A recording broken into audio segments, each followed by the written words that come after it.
अस्सलाम वालेकुम। आज हम इस वीडियो में चैप्टर नंबर 5 नातिक अदाद और उन पर आमाल, rational number and operation on rational numbers, exercise number 23 का मुताला करेंगे। इसमें हमको नातिक अदाद के बारे में थोड़ा सा मालूमात हासिल करना है कि दो नातिक अदाद के दरमियान कितने नातिक अदाद होती है। जो आपको दो नातिक अदाद दिखती है उसके दरमियान में कोई अदद होती है क्या। जैसे हमने पढ़ा है तबई अदद, पिछले वीडियो में थोड़ा सा मुताला करते हैं। तबई अदाद जो होती है क्या होती है, 1 2 3 4 5 इस तरह से होती है। अगर कोई पूछे कि दो मुतवातिर यानी कि 2 और 3 के दरमियान कौन सी अदद है, तो आप कहेंगे कि इसके दरमियान कोई अदद नहीं है। 2 और 3 के दरमियान तबई अदद और कोई नहीं है। इसी तरह से अगर हम सही अदद की बात करें, सही अदाद क्या होती है, 0 1 2 3 4 और इधर पीछे की तरफ नफी 1 नफी 2 नफी 3, इस तरह से पीछे की तरफ। इसमें भी किसी भी दो सही अदद के दरमियान अगर हम पूछेंगे, आप पूछोगे तो कोई सही अदद नहीं होती। नफी 2 नफी 1 के दरमियान कोई सही अदद और नहीं है, 2 और 3 के दरमियान कोई सही अदद नहीं है, ये आप जानते हैं। लेकिन अभी हम क्या पढ़ रहे हैं, नातिक अदद पढ़ रहे हैं। नातिक अदद क्या है, अगर आप इस तरह से देखें, नातिक अदद को समझने के लिए अगर आपसे पूछा जाए कि 1/2 बड़ा है या 1/4 बड़ा है। बहुत सारे लोग इसमें कंफ्यूजन कर जाते हैं कि 1/2 बड़ा है कि 1/4 बड़ा है। नातिक अदद में ये बात आपको पूरी तरह से समझ लेना है कि 1/2 क्या होता है और 1/4 क्या होता है। यहाँ पर हम फिगर बना के बताते हैं आपको कि एक दायरा है या एक रोटी है, एक दूसरी रोटी है, थोड़ा सा साइज बड़ी छोटी हो सकती है, उससे कोई मतलब नहीं है। ये ए है और ये बी है। अगर इसके दो हिस्से किए जाए, 1/2 को तो सब लोग समझते हैं कि 1/2 का मतलब आधा होता है। 1/2 ये हो गया और 1/2 ये हो गया। 1/4 का मतलब होता है कि इसके 4 हिस्से किए जाए और एक हिस्सा ले लिया जाए। ये सारा ज्यादा हिस्सा जो है वो कितना है, 1/4। ये कलर वाला हिस्सा 1/4 है, हर हिस्सा 1/4 है। ये भी 1/4 है, ये भी 1/4 है, ये 1/4 है। अगर इसमें एक हम कलर वाला हिस्सा कर दें 1/2, अब इसको देखते हैं कि 1/2 है ये और ये 1/4 है। अगर ये समझ लीजिए कि एक जो दायरा जो है सेम निष्कुत्र का है, बराबर निष्कुत्र का है, तो ये आधा हिस्सा ज्यादा होगा या 1/4 हिस्सा ज्यादा होगा, 1/2 हिस्सा ज्यादा होगा, 1/4। अब आप ये कहोगे कि 1/2 ज्यादा है और 1/4 कम है। तो इसी तरह से आपको दिमाग में बैठा लेना है, याद कर लेना है, जहन नशीन कर लेना है कि अगर किसी दो नातिक अदाद का शुमार कुनिंदा बराबर है तो जिसका नसब नुमा छोटा होगा वो अदद बड़ी होगी। अगर इसी में हम 1/8 कहें, 1/10 कहें, 1/15 कहें, तो जो भी अदद दी रहेगी उसमें से क्या कर देंगे हमको, अगर नसब शुमार कुनिंदा बराबर है तो जिसका नसब नुमा छोटा रहेगा, यानी कि जिसमें कम हिस्से करने होंगे। ये 2/2 का मतलब 2 हिस्से, 4 का मतलब 4 हिस्सा। एक चीज का ऊपर 1 लिखा है, इस एक चीज का 2 हिस्सा और एक चीज का 4 हिस्सा। एक चीज का 2 हिस्सा करने पर वो ज्यादा होगा और ज्यादा रहेगा, और 4 हिस्सा करने पर कम मिलेगा। आपको फिगर बना के बताई गई होगी और क्लासों में कि इसको जो कलर वाला हिस्सा उसको 1/4 कहते हैं, और गैर कलर वाला हिस्सा यानी कि जो गैर निशान ज़दा हिस्सा है उसको 3/4 कहते हैं। 3/4 कैसे आएगा? ये 1/4 जमा 1/4 जमा 1/4, 1/4 जमा 1/4 जमा 1/4, सबका नस्ब-नुमा बराबर है, एक बार लिख लेंगे और सबको जमा कर लेंगे शुमार कुंदा को, तो 3/4 हो जाता है। इसी तरह से किसी भी अदद को हम इस तरह से बटे में लिख सकते हैं, लेकिन देख करके कि कौन सी अदद बड़ी है और कौन सी छोटी है उसको बताने के लिए एक बात जहन में आपको आना चाहिए कि अगर शुमार कुंदा बराबर है तो नस्ब नुमा जिसका बड़ा छोटा होगा वो अदद बड़ी होगी। दूसरी चीज इसी का उल्टा, अगर नस्ब नुमा बराबर है तो जिसका शुमार कुंदा बड़ा दिखेगा वो अदद बड़ी रहेगी।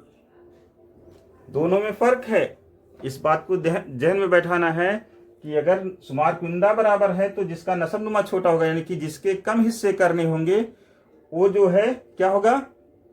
बड़ा होगा। और अगर शुमार कुंदा बराबर है, नस्ब नुमा बराबर है, तो जिसका शुमार कुंदा बड़ा होगा वो ज़्यादा होगा। देखिए इसमें 1/4 और 3/4 में कौन बड़ा होगा? 3। अब इसका दोनों का नस्ब नुमा बराबर है लेकिन शुमार कुंदा इसका बड़ा है। इसका बड़ा होने का मतलब ये इतना हिस्सा जो है आपका, ये जो कट करके अगर निकाल दिया जाए तो इतना जो काले से हमें दिखाई दे रहा है ये हिस्सा जो है 3/4 होता है। तो ये 3/4 बड़ा है और ये जो बगैर कट के निकल गया है या काटा हुआ हिस्सा है वो 1/4 है। तो 1/4 छोटा हो जाएगा और 3/4 बड़ा हो जाएगा। और दूसरी चीज आपको दिमाग में ये होना चाहिए कि अगर हम जानते हैं कि 2 अदद है, जैसे आपकी सही अदद है, इसमें अगर कहीं किसी ने लिख दिया कि ये 5 और नफी 8, इसमें कौन सी अदद बड़ी होगी? इसमें हमेशा जो अदद जमा वाली रहेगी वो कितनी भी छोटी रहे, 0 भी रहेगी और नफी 8 भी रहेगी, तब भी ये 0 बड़ा होगा, ये 5 बड़ा होगा। जमा वाली अदद हमेशा बड़ी रहेगी और नफी वाली अदद जो है हमेशा छोटी रहेगी। अगर दोनों अदद जमा, एक नफी में है और एक जमा में है तब, और जमा में है तो आप जानते ही, सब लोग जानते हैं 25 बड़ा है 25 बड़ा है 20 से, या 50 बड़ा है 30 से, इस तरह से सब जानते हैं, इसमें कोई दिक्कत नहीं है। लेकिन नफी वाली अदद इसी का बरक्स होता है, उल्टा होता है। अगर नफी वाली अदद है तो जो अदद देखने में बड़ी दिखेगी वो छोटी रहेगी और जो माइनस वाली अदद देखने में छोटी दिखेगी वो बड़ी रहेगी। अब बड़ा छोटा यहीं से दिखता है आपका, इधर जितना जाएंगे वो सब बड़ी अदद मिलती चली जाएगी और पीछे की तरफ जितना जाएंगे वो छोटी अदद मिलेगी। ये सही अदद का जो ग्रुप है उसमें जब लेफ्ट की तरफ चलेंगे, उल्टे जानिब जाएंगे तो अदद छोटी होती चली जाएगी, और अगर राइट की तरफ यानी सीधे जानिब जाएंगे तो अदद बड़ी होती चली जाएगी। ये आपको जहन में रखना है। फिर उसके बाद आप आसानी के साथ किसी भी नातिक अदद को बड़ा या छोटा बता सकते हैं।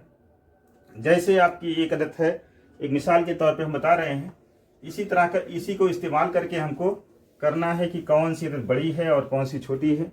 जैसे 2 अदद एकदम करीब करीब की आपकी 5/6 ले लेते हैं और 4/6, ये 2 अदद ले लेते हैं।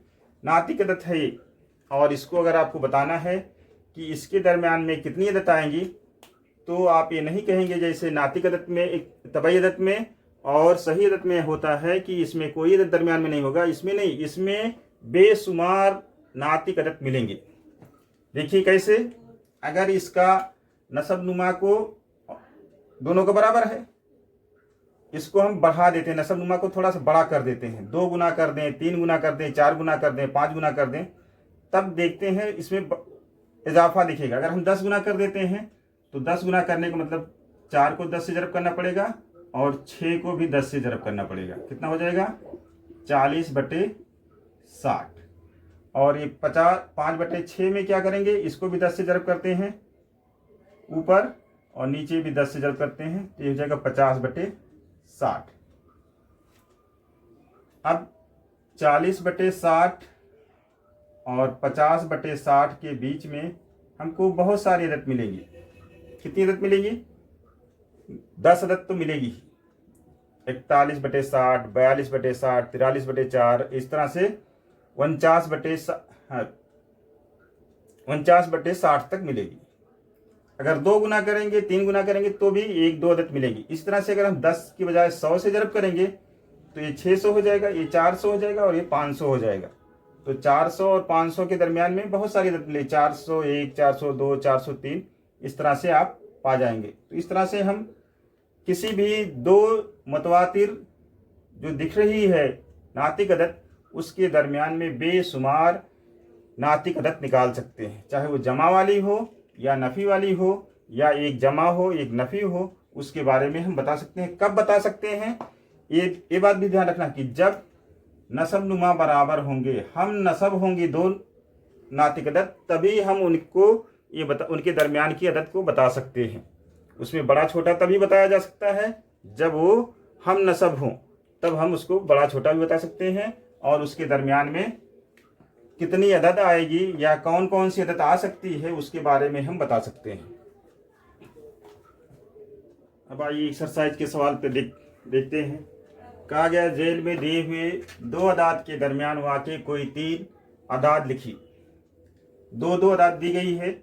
हर सवाल में हमको क्या लिखना है, इसके दरमियान की 3 अदद लिखना है। और देखने पर अगर आप देखने के बाद आप बता सकते हैं कि ये क्या है, नातिक अदाद हैं। नातिक अदाद में आपको क्या करना है, इनके 2 के दरमियान में 3 अदद और लिखना है कि कौन कौन सी और 3 आएंगी।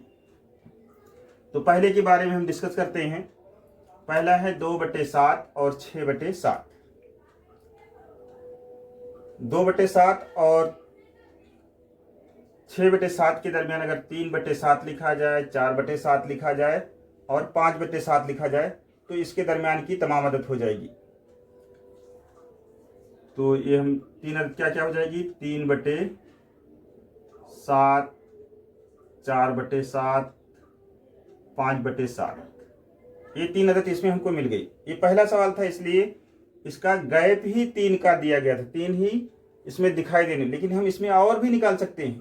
अगर इसके नसब नुमा को जरब कर दे 2 से तो इसके दरमियान में 3 के बजाय और ज़्यादा दिखेंगी। तो पहले का आंसर डायरेक्ट इस तरह से आपको मिल गया। फिर दूसरे पर चलते हैं। ये हम नसब था, नसब नुमा तब देख करके हमने कर लिया, लेकिन अब जब नसब नुमा बराबर नहीं रहेगा तो नसब नुमा को क्या करना पड़ेगा, बराबर करना पड़ेगा। बराबर कैसे किया जाता है, उसके लिए आपको मीम जाल अलिफ निकालना पड़ेगा। और 3 और 5 का मीम जाल अलिफ कितना होगा, दोनों क्या है, मुफर्रद अदद है और मुफर्रद अदद का मीम जाल अलिफ जो है दोनों के हासिल ज़र्ब के बराबर होता है। तो इसका अगर हम नसब नुमा बराबर करते हैं तो क्या हो जाता है, इसका नसब नुमा देखते हैं। ये 15 कर लेंगे तो 15 यहाँ पर कैसे आएगा, 3 से जरब करने पर, इसलिए 4 को भी 3 से जरब करना पड़ेगा। तो ये आपका हो जाएगा 12/15 हो जाएगा। और फिर 2/3 है, इसको 15 नसब नुमा करना है। 15 3 को कितने से जरब करने, 15 आएगा 5 से, तो 5 से ऊपर भी जरब करना होगा। तो ये बराबर हो जाएगा हमारा 10/15। अब अगर हम देखते हैं कि इसमें 15, 12/15 और 10/15 में कौन सा बड़ा है, तो आप जाहिर सी बात है आप कहोगे कि 12/15 बड़ा है। अब 12 से छोटा कौन सा होगा या 10/15 से बड़ा कौन होगा, 11/15 होगा। सिर्फ एक अदद आपको मिलेगी। लेकिन अगर हमको क्या करना है, इसके अंदर 3 बताना है तो कम से कम इसको डबल कर लेना होगा। यानी इसके नसब नुमा और शुमार कुंदा में अगर हम 2 से जरब कर लेते हैं तो 2 से इसको जरब करेंगे, 2 से इसको, और इसके भी शुमार कुंदा और नसब नुमा में 2 से जरब कर देंगे। तो क्या हो जाएगा 24/30 और ये क्या हो जाएगा 20/30। अब हम देखते हैं कि 20 के बाद 21 आता है, 22 आता है, 23 आता है। 3 अदद हमको मिल जाएगी। तो इसका आंसर हम लिख सकते हैं कि 20/30 और 24/30 के दरमियान 3 अदद कौन कौन सी मिलेगी। अब आप 20 से बड़ा नसब नुमा कर दे, नसब नुमा सबका बराबर लिखेंगे लेकिन शुमार कुंदा में एक एक जमा करते जाएंगे। 21/30 और 22/30 23/30, इस तरह से आपका आंसर हो जाएगा। आप और दूसरे भी तरीके हैं, कर सकते हैं, उसमें कोई हर्ज नहीं है, लेकिन ये आसान वाला तरीका है, इस तरह से आप कर लीजिए तो बेहतर रहेगा। और बहुत सारे तरीके ऐसे हैं जिसमें हम कर सकते हैं, इसको बता सकते हैं कि इसके दरमियान में कौन सी अदद आएगी।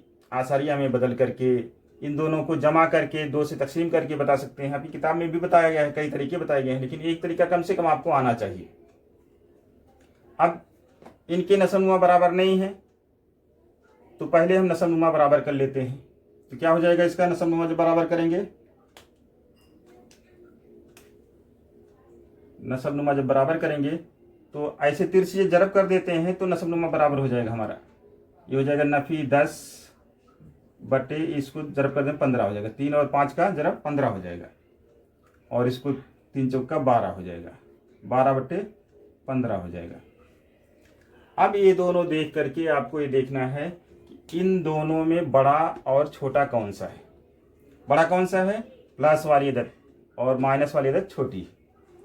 तब जो छोटी अदद है उससे एक एक बड़ा करते हुए हम चले जाएंगे, तो इसमें हमको कई अदद मिलेगी। हम यहाँ पर लिखेंगे 9 नफ़ी 9/15, नफ़ी 8/15, नफ़ी 7/15, फिर जाएंगे कहाँ तक, 0/15। 0/15 नहीं लिखेंगे, 0 लिख देंगे। फिर उससे आगे बढ़ेंगे तो 1/15, 2/15, 3/15, इस तरह से लिखते चले जाएंगे। बहुत सारी अदद मिलेंगी। इसमें हमको इसके दरमियान में जो 3 अदद मिलेगी उसको हम यहाँ पर कोई भी आप लिख सकते हैं। इसमें बहुत सारी अदद हैं, 3 अदद हम यहाँ पर लिख दे रहे हैं। क्या क्या मिलेगी, एक इससे कम कर लेते हैं, नफ़ी 9/15।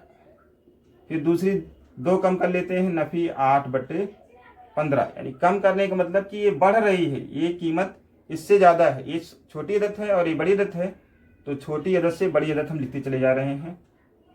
ये 2 अदद हमने इससे बड़ी लिखा, और एक अदद इससे अगर हम छोटी लिखना चाहते हैं तो कितना हो जाएगी, 11/15। माइनस वाली भी लिख सकते हैं और प्लस वाली भी लिख सकते हैं। 11/15 हो जाएगा, 10/15 हो जाएगा, फिर 9/15 हो जाएगा। इस तरह से लिख सकते हैं।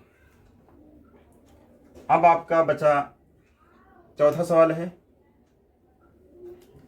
चौथे सवाल में 7/9 और नफ़ी 5/9 दोनों का नसबनुमा बराबर है। बस आपको ये जानना है कि कौन बड़ा है और कौन छोटा है।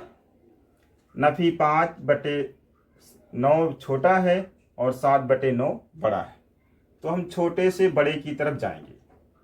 तो छोटा कितना है हमारा, नफ़ी 5/9, और बड़ा कितना है, 7/9।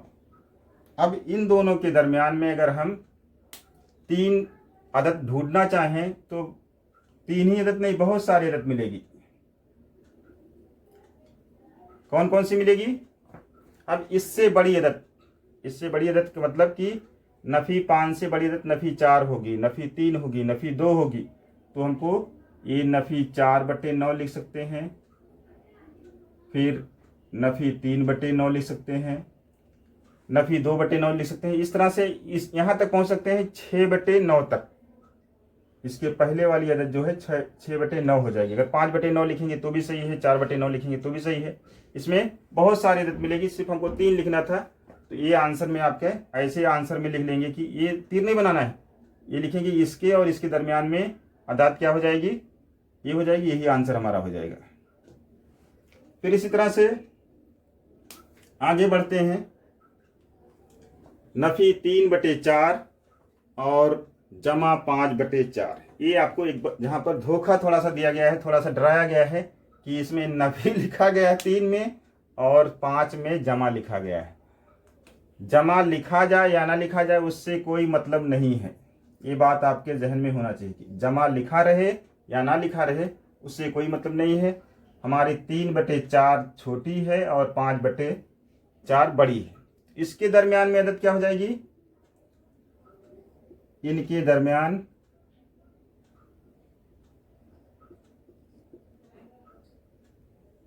3 अदद हमको सिर्फ लिखना है, 3 अदाद, कोई भी लिख सकते हो, कोई पाबंदी नहीं है। ये छोटा है, इससे बड़ी कितना हो जाएगी, नफ़ी 2/4, नफ़ी 1/4, ये फिर 0/4 हो जाएगी, फिर 1/4 हो जाएगी, फिर 2/4, फिर 3/4, फिर 4/4 और फिर उसके बाद 5/5 ये है ही। तो इसमें घबराने की बात नहीं। कभी कभी आपका आंसर जो हम लिख रहे हैं वो आंसर नहीं रहेगा, इससे घबराने का नहीं।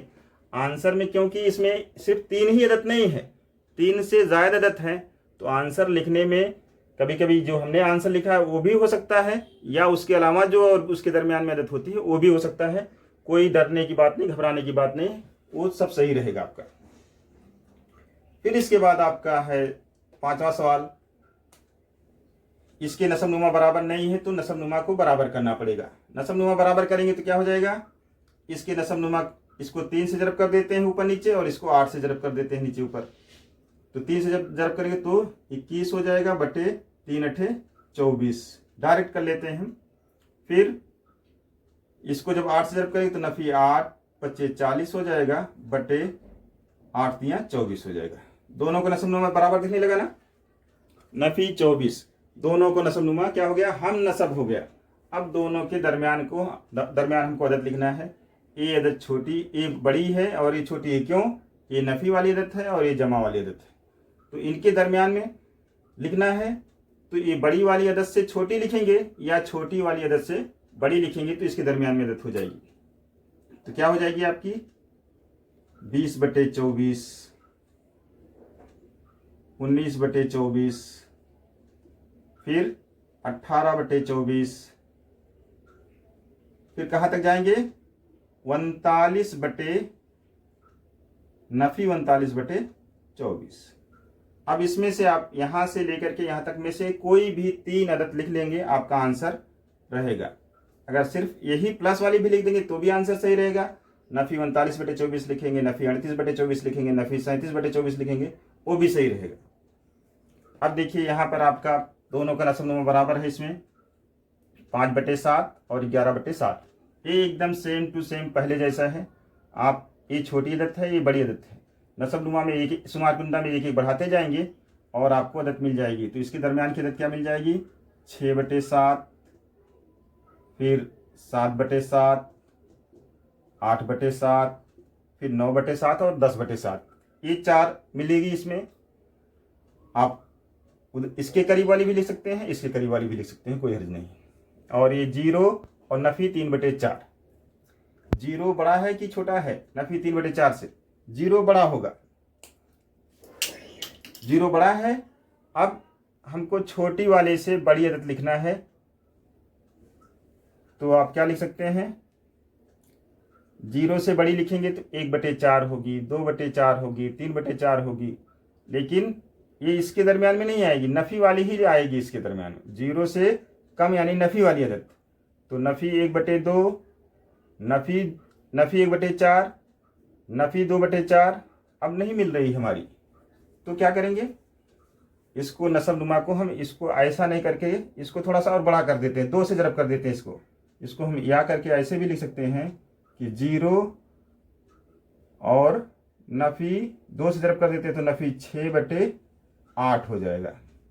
अब ये 0/8 लिखें और नफी 6/8 लिखें, ये अदद बड़ी है और ये छोटी, इससे छोटी अदद हम लिखेंगे तो नफी वाली अदद मिलेगी, तब मिलेगी नफी 1/8, नफी 2/8, नफी 3/8, कहाँ तक, नफी 5/8 तक में कोई भी अदद आप ले सकते हैं, ये आपके आंसर हो जाएंगे। अगर कोई प्रॉब्लम होती है तो आप कमेंट बॉक्स में लिख सकते हैं, और नहीं तो इसमें कोई दिक्कत नहीं है, आप आसानी के साथ कर सकते हैं। जज़ाकल्लाहु खैर।